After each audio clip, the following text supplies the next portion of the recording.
नमस्कार, Dayanand online classes में आपका स्वागत है। तो आज की इस क्लास में हम 11.4 प्रश्नावली पढ़ेंगे। पहले हमने 11.4 से पहले परमेय उदाहरण सब पढ़ लिए थे। तो अब प्रश्नावली 11.4 उसके बारे में आपको बताता हूँ मैं।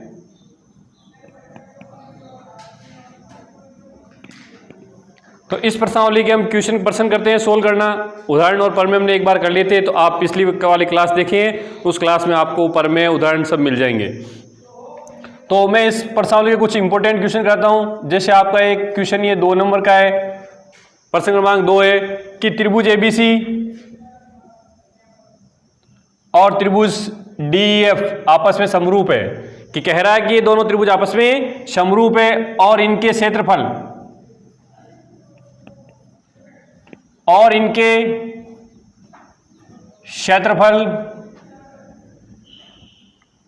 क्रम से, कि इनके क्षेत्रफल आपको दिए हुए, इनके क्षेत्रफल 64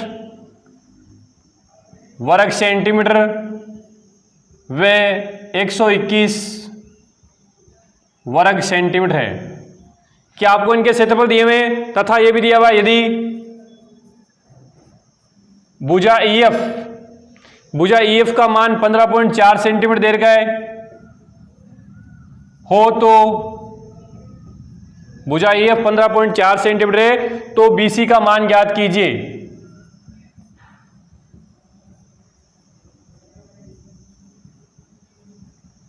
BC का मान ज्ञात कीजिए, आपको BC का मान ज्ञात करना है। तो यहां पर आपको यह परमेय याद करना होगा कि त्रिभुज समरूप है। त्रिभुज समरूप है तो हम यह लिखेंगे जब दो त्रिभुज समरूप हो तो उनके क्षेत्रफलों का अनुपात उनकी संगत भुजाओं के वर्गों के समानुपाती होता है। तो त्रिभुज एबीसी का क्षेत्रफल बटा त्रिभुज डीएफ का क्षेत्रफल, तो इसका क्षेत्रफल क्या होगा? संगत भुजा। तो हम संगत भुजा कौन सी लेंगे?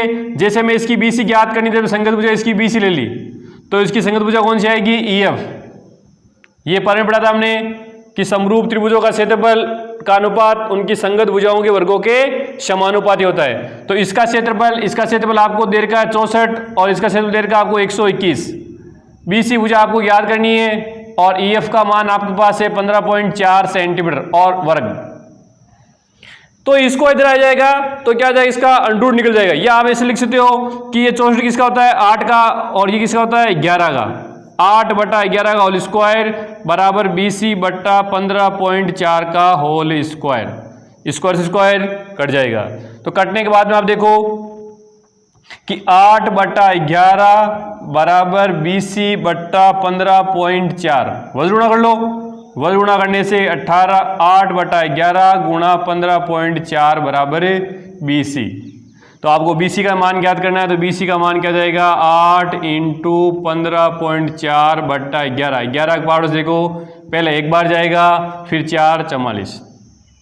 तो ये हमारे पास आ गया 8 इंटू 1.4।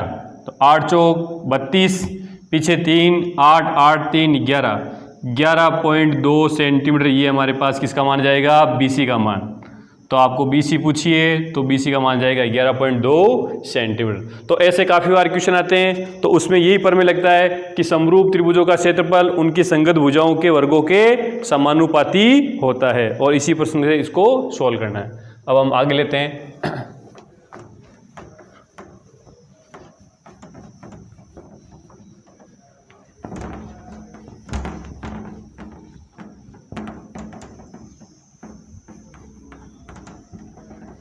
तो आगे ये हमारा क्वेश्चन होगा, आपकी किताब का तीसरा प्रश्न है। वो तीसरा प्रश्न है कि एक ही आधार BC पर, एक ही आधार BC पर, आधार एक ही है, एक ही आधार BC पर दो त्रिभुज, एक ही आधार BC पर दो त्रिभुज ABC व DBC है, बने हैं, ठीक है ना। यदि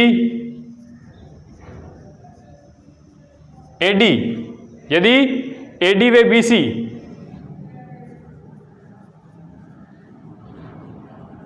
परस्पर O बिंदु पर प्रतिच्छेद करे तो, O बिंदु पर प्रतिच्छेद कर रही है तो सिद्ध करना आपको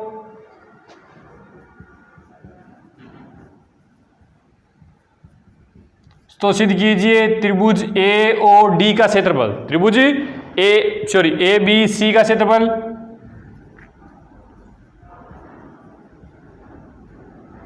त्रिभुज ABC का क्षेत्रफल बटा त्रिभुज DBC का क्षेत्रफल।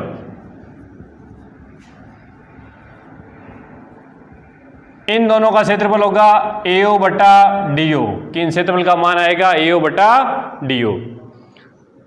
तो हम इसको हल करेंगे, तो हल करने से पहले इसका चित्र बनाना जरूरी है कि BC, एक ही आधार BC है, तो जैसे हमने BC आधार ले लिया, इस पर एक तो त्रिभुज लेना है ABC, ये त्रिभुज ले लिया ABC।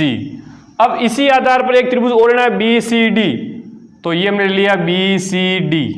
तो देखो ये BC दोनों में सेम आधार आ गया, तो आप लिखोगे त्रिभुज ABC व DBC दोनों एक ही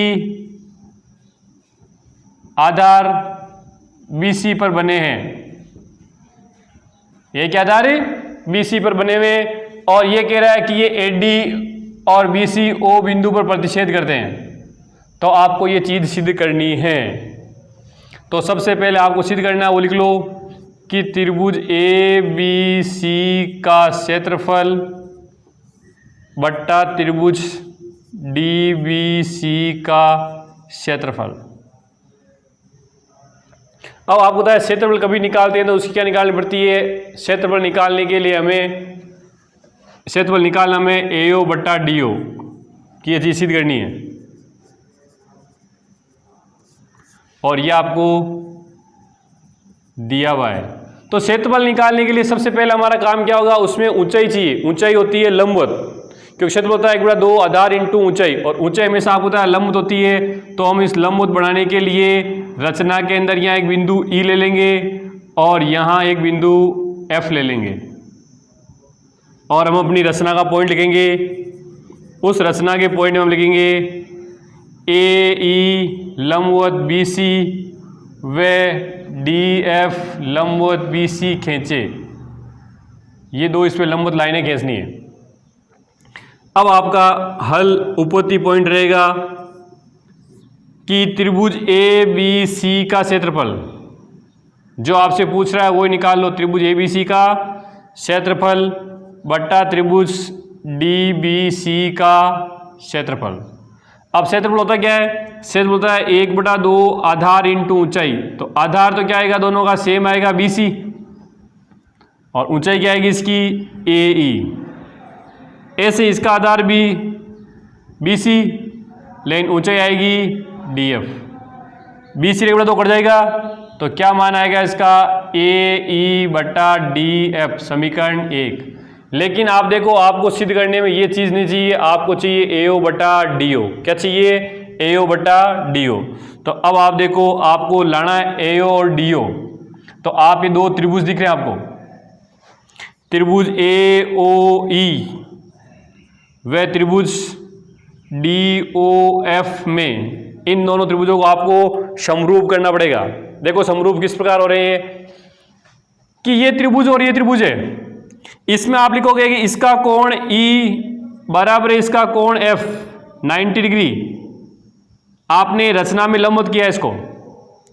दूसरा इसका कोण AOE और इसका कोण DOF बराबर है शीर्षाभिमुख कोण, वर्टिकल अपोजिट एंगल, ठीक है ना। शीर्षाभिमुख कोण बराबर है, एक एक कोण 90 डिग्री है, तो दो कोण बराबर होते हैं, हम क्या लिखते हैं ए नियम। ए नियम से त्रिभुज AOE समरूप है त्रिभुज DOF के। अब आपको यह बताया गया है कि जब भी दो त्रिभुज समरूप हो जाते हैं, क्या हो जाते हैं, जब भी दो त्रिभुज समरूप होते हैं,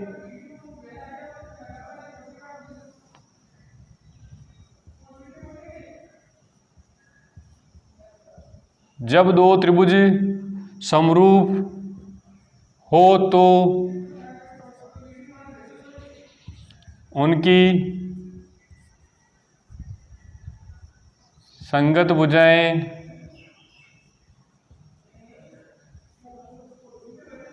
समानुपाती होगी। संगत भुजाएं क्या होगी, समानुपाती। अब देखो संगत भुजाएं कौन सी करोगे, नाम से करना है। इसकी भुजा AO ले ली तो इसकी लेनी है DO बराबर, इसकी OE तो इसकी OF। अब इसकी कौन सी बची है AE तो इसकी कौन सी होगी DF। तो यहाँ से आप देखो कि AO बट्टा DO किसके बराबर आ रही है, AE बट्टा DF के। समीकरण 2 आप लिखोगे समीकरण 2 का मान समीकरण 1 में रखने पर, समीकरण 2 का मान समीकरण 1 में रखने पर, समीकरण 1 में रख दो आप। तो समीकरण 1 में रखो तो क्या जाएगा, देखो त्रिभुज ABC का क्षेत्रफल बट्टा त्रिभुज DBC का क्षेत्रफल।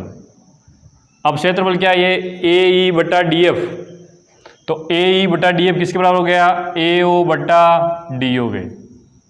और ये आपकी चीज सिद्ध हो गई कि त्रिभुज ABC का क्षेत्रफल बट्टा DBC का क्षेत्रफल बराबर AO बट्टा DO। पहले आया था क्या AE बट्टा DF, लेकिन आपको पता करना था AE DF नहीं चाहिए कि आपको A और DO चाहिए, तो आप इन दोनों त्रिभुजों को समरूप करोगे। और समरूप करने के बाद में आपको ध्यान रहना चाहिए कि समरूप त्रिभुजों का क्षेत्रफल उनकी संगत भुजाओं, समरूप त्रिभुज है तो उनकी संगत भुजाएं क्या होगी, समानुपाती होगी। तो ये आपकी 11.4 का प्रश्न क्रमांक 3 था। अब हम अगला क्वेश्चन लेते हैं इसे। और भी आपको कुछ इससे संबंधित क्वेश्चन पूछने हो तो आप हमारे कमेंट बॉक्स में लिख दीजिए, नेक्स्ट क्लास के अंदर उसका सॉल्यूशन कर दिया जाएगा।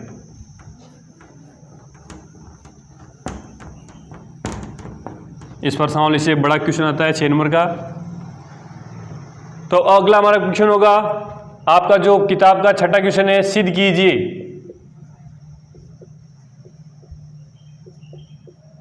क्वेश्चन क्या है कि सिद्ध कीजिए कि वर्ग की एक भुजा पर बने समबाहु त्रिभुज का क्षेत्रफल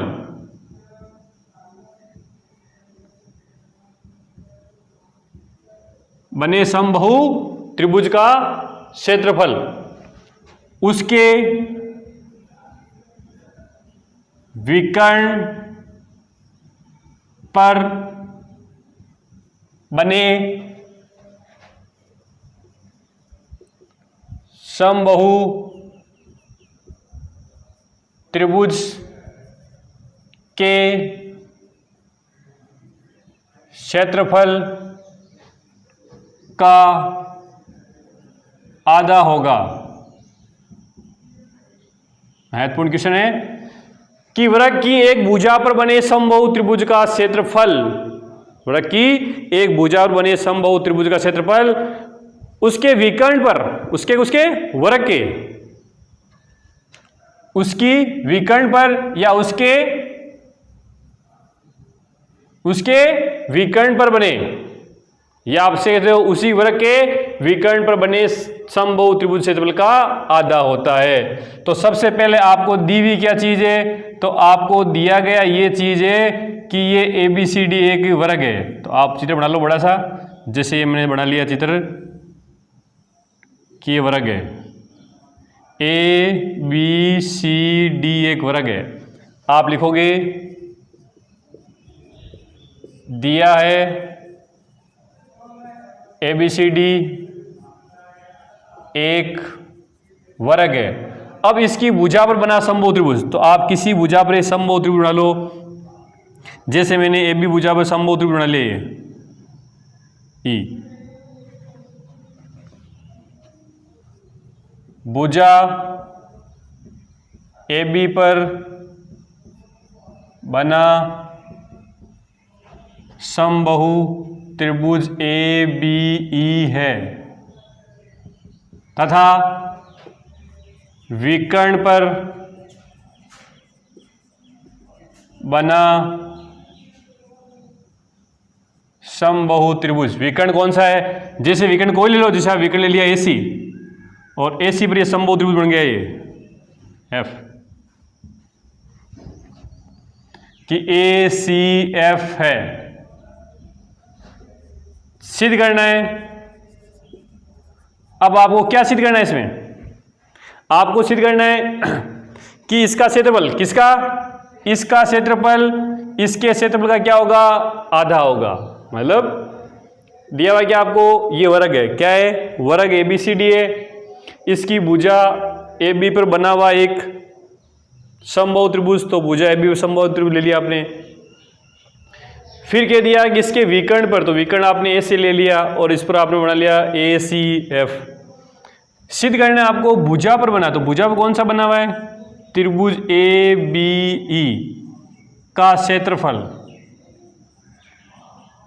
आधा होगा, किसका, त्रिभुज ACF का क्षेत्रफल, कि भुजा पर बने समबाहु त्रिभुज का क्षेत्रफल विकर्ण पर बने समबाहु त्रिभुज के क्षेत्रफल का क्या होता है, आधा होता है। ये चीज़ आपको सिद्ध करनी है। अब हमारा उत्पत्ति पॉइंट आएगा सिद्ध करने का।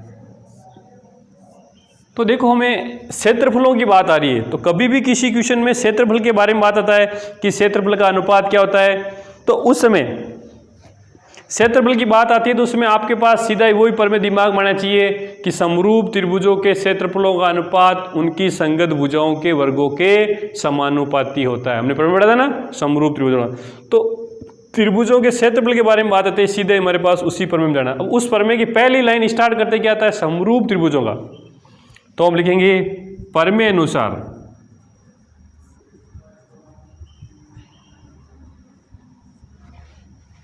तो प्रमेय अनुसार लिखने से पहले आप लिख दो पहले कि त्रिभुज ABE व त्रिभुज ACF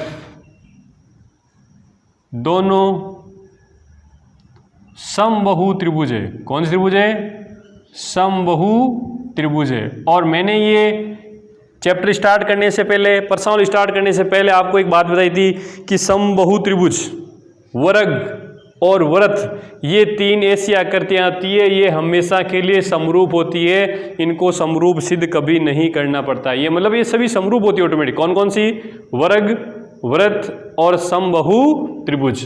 तो ये समबाहु त्रिभुज दोनों समबाहु त्रिभुज है, अतः त्रिभुज ABE आपको समरूप करने की आवश्यकता नहीं है, सीधा लिखना है कि ये दोनों आपस में क्या है, समरूप है। अब समरूप होते ही आप ये लिखोगे प्रमेय अनुसार।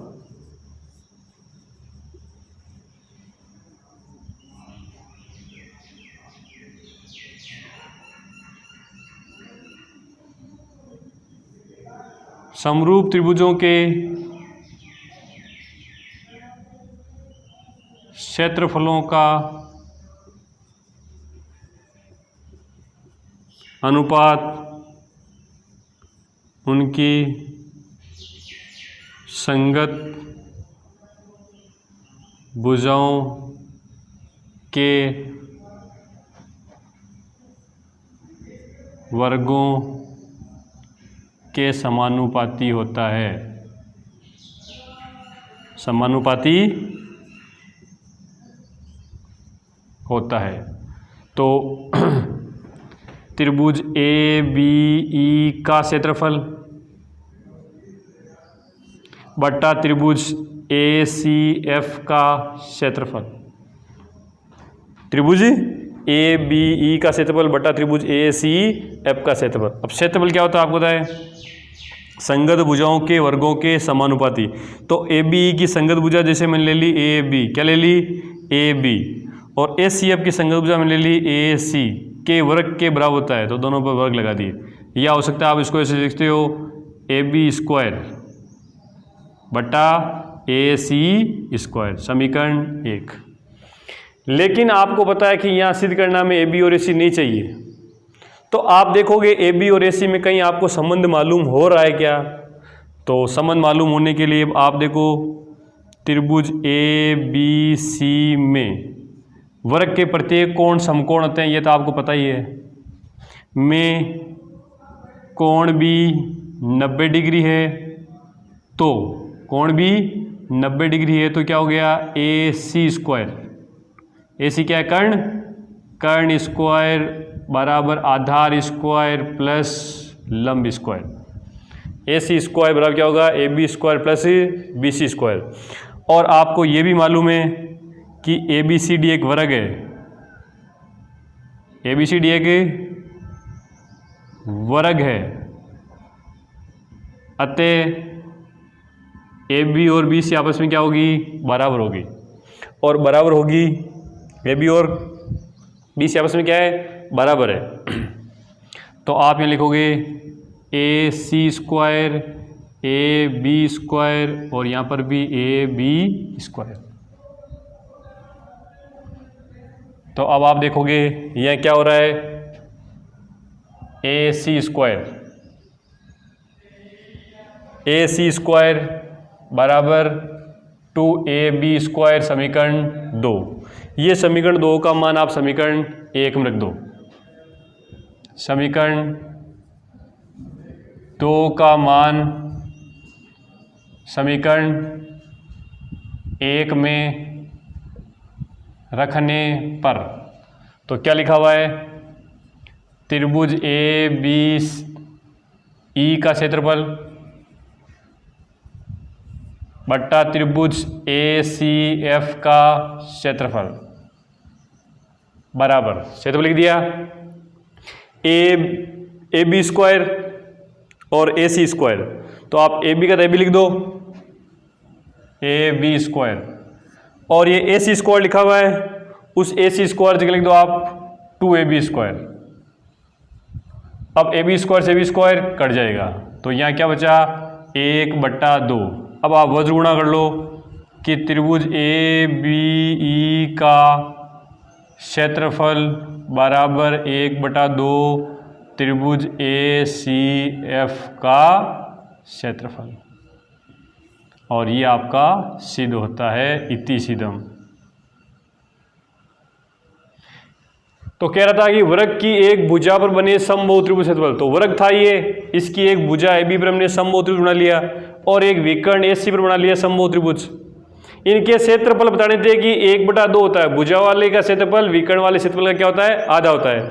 तो पहले हम लिखेंगे कि दोनों त्रिभुज समबाहु त्रिभुज है, और मैंने ये बताया गया समबाहु त्रिभुज हमेशा आपस में क्या होते हैं समरूप होते हैं। तो समरूप होते हैं तो इनके क्षेत्रफलों का अनुपात क्या होगा, इनकी संगत भुजाओं के वर्गों के समानुपाती। हमने क्षेत्रफलों का संगत भुजा वर्गों के समानुपाती कर दिया।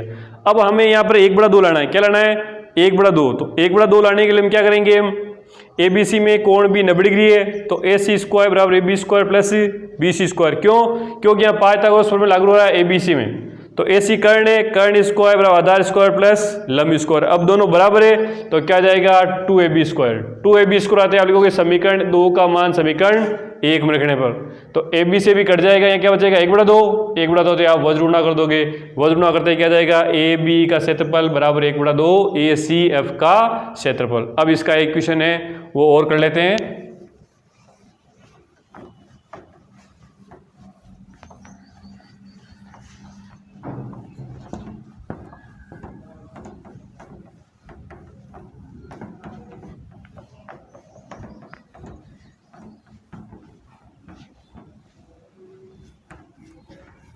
तो इस प्रकार आज हमारी ये जो प्रश्नावली 11 है समरूपता वो पूरी हो जाएगी। अगला क्वेश्चन है, तो अगले क्वेश्चन में आपको क्या कह रहा है कि जो आपका किताब का चौथा क्वेश्चन होगा उसके अंदर डायग्राम बनाया हुआ है आपके पास, लिखा हुआ है उस प्रश्न में आकृति के अनुसार। क्या लिखा हुआ है? आकृति के अनुसार।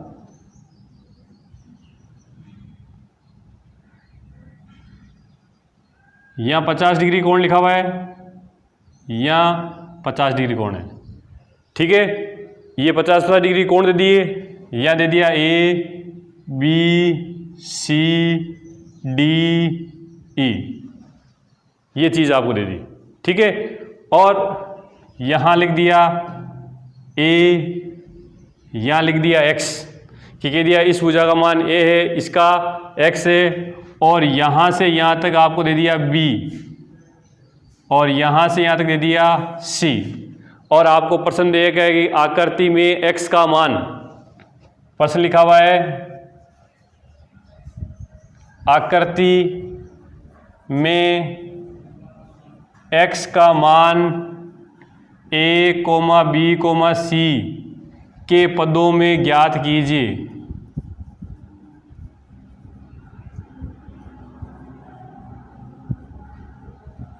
मतलब आपको इसका मान ज्ञात करना है x का, लेकिन वो ABC के पदों के अंदर ज्ञात करना है। तो इस चित्र को देखकर आप ये बता सकते हो, देख सकते हो कि चित्र के अंदर ये कोण 50 का है, ये भी कोण 50 का है। यहाँ हमारे पास दो त्रिभुज बन रहे हैं। कितने त्रिभुज है? दो त्रिभुज। तो हम जब हल करेंगे तो उससे पहले मैं आपको दो त्रिभुज बताता हूँ। एक तो त्रिभुज आपके पास है ABC, वह दूसरा त्रिभुज आपके पास होगा DBE। इन दो त्रिभुजों में आपको दिख रहा होगा कि शायद कोण A और D बराबर है, लिखा हुआ है क्वेश्चन में 50 डिग्री। तो आप लिखोगे कि कोण A बराबर है कोण D, कारण लिख देना 50 डिग्री, जो कि क्वेश्चन में दिया हुआ है। दूसरा आप लिखोगे कि इस त्रिभुज का कोण ABC और इसका DBE उभयनिष्ठ कोण है, दोनों आपस में उभयनिष्ठ कोण है। तो यहां पर देखो इन त्रिभुजों के दो दो कोण बराबर हो गए। ए समरूपता नियम से त्रिभुज ABC समरूप है त्रिभुज DBE के, कि ये दोनों ए समरूपता के नियम होते हैं, ए नियम, ए ट्रिपल नियम, है ना। तो खाली ए नियम से भी आप कर सकते हो, जब भी दो कोण इनके बराबर है त्रिभुजों के तो त्रिभुज आपस में समरूप हो जाएंगे, तीसरा कोण ऑटोमेटिक ही बराबर हो जाएगा। अब दोनों त्रिभुज समरूप है, तो समरूपता का क्या आता है कि जब दोनों त्रिभुज समरूप होते हैं तो क्या होते हैं, इनकी संगत भुजाएं क्या होती है? समानुपाती होती है। क्या होती है? संगत भुजाएं समानुपाती होगी। संगत भुजाएं समानुपाती होगी।